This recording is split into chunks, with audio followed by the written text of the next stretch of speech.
So-called hell ain't a bad place. Hell's from here to eternity. That's the truth. She fell in love with a squeaky machine. She leaned over once, kickstart clean. Never seen the piece of her, but she nothing wanted. When she was walking on down the road, she heard a sudden that her heart explode. He whispered to her to get on the bank, took it from a ride from eternity. Hell ain't a bad place. Hell's from here to eternity. See, hell ain't a bad place. Hell's from here to eternity. Gothic horror, Leytonstone in London's East End, West Ham Football Club, heavy metal.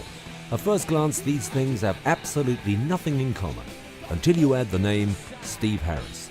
Steve, or Harry to his mates, was the catalyst in the formation of a group who've gone down in music business history as one of the all-time great metal bands, Iron Maiden.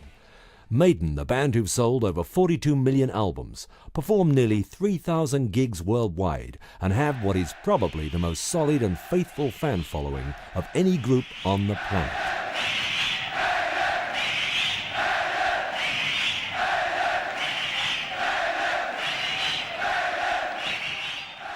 In his early years, Harry had wanted to play serious football, and in certain parts of London, you don't get much more serious than West Ham, and Harry was no exception. Well, I was playing for a club called Beaumont Youth, playing for the sort of under-14 side on Sundays, and there was quite a few players already at the club who were actually training with other clubs like QPR and I think two were down Orient and stuff like that. So apparently, I didn't even know a guy called Wally St Pierre, who was quite a famous scout for West Ham at the time, had been to see me 2 or 3 times.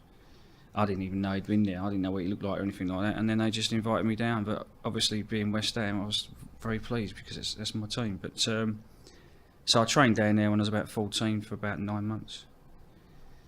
And then I suppose I realised that it wasn't what I wanted to do, which was a bit of a shock in a way. So I gave up football for a year after that. I was quite sort of disillusioned. And you know, surprised that it wasn't what I wanted to be dedicated to. So I suppose if I'd carried on, I mean, I don't know if I'd have made the grade with them anyway, you know, but it's hard to say. But you know, I still love playing. For Harry, professional football may have been off the agenda, but in London in the 70s, if you wanted adulation and the promise of untold wealth, there was always rock music, even in Leytonstone. A school friend of Harry's, Dave Smith, played guitar, and this inspired Harry to follow suit. He opted, however, for bass guitar, and he bought a Fender copy for about £40. I used to go around a friend of mine's and just play like chess and that a lot, and he used to play all these different rock albums, which I thought were all a bit weird at the time. And he used to play me stuff like early Genesis and King Crimson and Black Sabbath and stuff like that, and Jethro Tull, people like that. And so I started borrowing some of his albums because some of the stuff sounded really interesting, and that was it. I just really got on rock stuff, and the next step was that I wanted to play. You know, I wanted to be able to play like that. Unchain the colours before my eyes. Yesterday's sorrows, tomorrow's white lies. Scan the horizon, the clouds take me higher.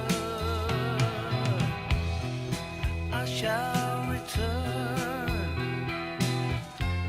from out our blood.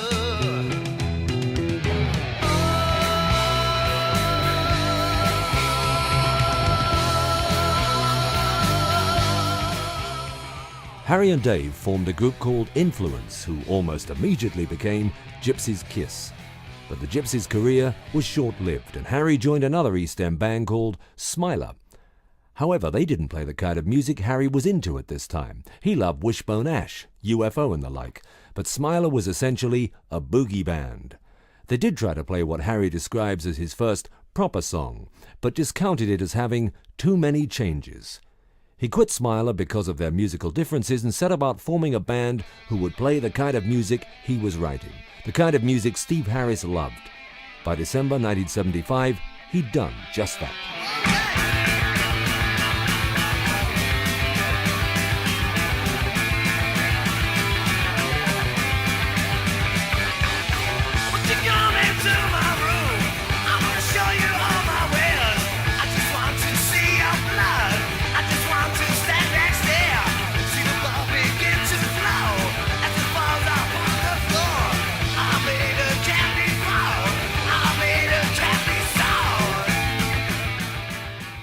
Iron Maiden, a Steve Harris composition that first got an airing in public at the Cart and Horses pub Stratford in London in May 1976. It was also the name of the new band, taken from a medieval torture device Harry had seen in a 1939 movie, The Man in the Iron Mask. The original Iron Maiden was designed for exquisite torture, but then as far as power was concerned, so was the new one. What influences did the band have? Purple, Hendrix? Davey Murray was really into Hendrix, being a guitar player, I suppose. But I liked a couple of songs, all along the Watchtower and stuff like that. But I wasn't really an Hendrix fanatic.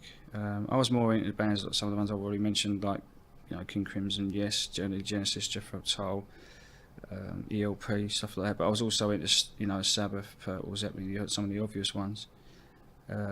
Stray, UFO, Wishbone Ash, stuff like that. I think one of the heaviest influences is probably Wishbone Ash with the twin guitar thing. Wishbone Ash was the real big love, In that first incarnation of Maiden, there was Ron Rebel Matthews on drums, vocals by Paul Day, with Terry Rance and Dave Sullivan on guitars, and of course Steve Harris on bass. These virgin Maiden days were fraught with difficulty, not least for the fact that punk was big business at that time. It was hard enough for Harry to stick to his belief in his music in the face of market trends, but that wasn't his only problem.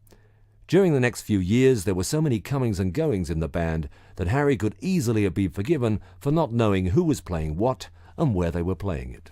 It's always been difficult finding people. I mean, there's been people in and out of this band over the years. There's about 20 people have been in and out of this band. So, but particularly obviously in the early days, because you've got nothing to offer people really, other than the quality of your songs, maybe. I mean, it's very, very difficult to find people who are going to be dedicated and believe in what you do. I found Davey, and Davey's been there ever since, sort of thing. So he really believed in the songs and that. But it's very difficult to find people that are actually going to be dedicated and put their all their time and not only that, but be dedicated to the point where they will actually blow other stuff out that's important to them to actually do. Gigs if gigs came in, and at that point we couldn't turn anything down. I mean, any gig came in and you just have to go and do it. Every bit was vitally important as far as we were concerned.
The next 12 months saw the foundation of the Iron Maiden Old Boys Association.